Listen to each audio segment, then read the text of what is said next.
মমতা বন্দ্যোপাধ্যায় জিন্দাবাদ, অভিষেক বন্দ্যোপাধ্যায় জিন্দাবাদ।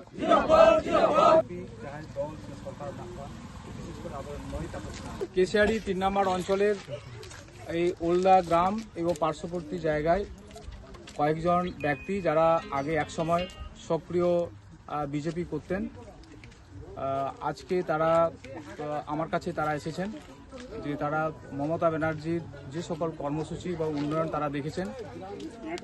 তারা আমাকে আমন্ত্রণ করেছিলেন যে দাদা আমরা দীর্ঘদিন ধরে আমরা বিজেপি করতাম, অন্যদল করতাম, এখন আমাদের প্রয়োজন হয়েছে আমরা দিদির দলের সাথে আমরা মিশব, তাই আমরা এই দলে অংশগ্রহণ করতে চাই, আপনাকে আমাদের গ্রামে আসতে হবে।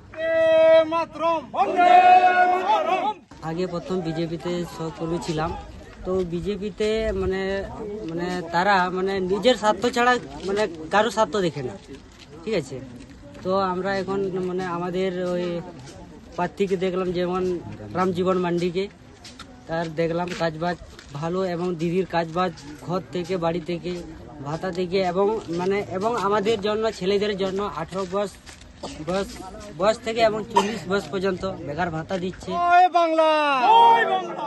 এত দ্বারা নিম্ন স্বাক্ষর কারিগণ সুস্থ শরীর ও সুস্থ মনে ঘোষণা করিতেছি যে বিজেপি এর বাংলা ও বাংলা বিরোধী মনোভাবকে ঘৃণা জানিয়ে এবং মমতা ব্যানার্জির সামাজিক উন্নয়নের সঙ্গে সামিল হবার লক্ষ্যে আমরা বিজেপি পার্টির সদস্য পদ থেকে পদত্যাগ করে টিএমসি দলের পরিবারের সদস্য হলাম।